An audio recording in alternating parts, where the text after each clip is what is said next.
پاکستان اور بحرین کے درمیان ٹیکنالوجی اور سرمایہ کاری کے تعاون کو فروغ دینے پر اتفاق ہو گیا۔ SIFC کی مؤثر سہولت کاری سے پاکستان میں غیر ملکی سرمایہ کاری اور دوطرفہ اقتصادی تعاون کے نئے مواقع پیدا ہو رہے ہیں۔ وفاقی وزیر IT شہزہ فاطمہ خواجہ نے جنیوا میں بحرین کے وزیر ٹرانسپورٹ اور ٹیلی کمیونیکیشن شیخ عبداللہ بن احمد الخلیفہ سے ملاقات کی۔ پاکستان نے بحرین کو IT، غذائی تحفظ، سیاحت اور دیگر اہم شعبوں میں سرمایہ کاری کی دعوت دی۔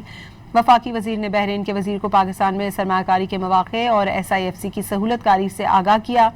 ملاقات میں IT، telecommunication, digital technology اور ڈیجیٹل رابطوں کے فروغ پر تفصیلی تبادلہ خیال کیا گیا۔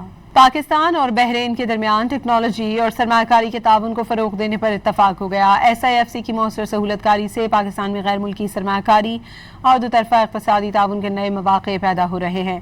وفاقی وزیر IT شہزہ فاطمہ خواجہ نے جنیوا میں بحرین کے وزیر ٹرانسپورٹ اور ٹیلی کمیونیکیشن شیخ عبداللہ بن احمد الخلیفہ سے ملاقات کی۔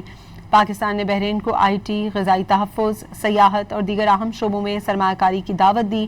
وفاقی وزیر نے بحرین کے وزیر کو پاکستان میں سرمایہ کاری کے مواقع اور SIFC کی سہولت کاری سے آگاہ کیا۔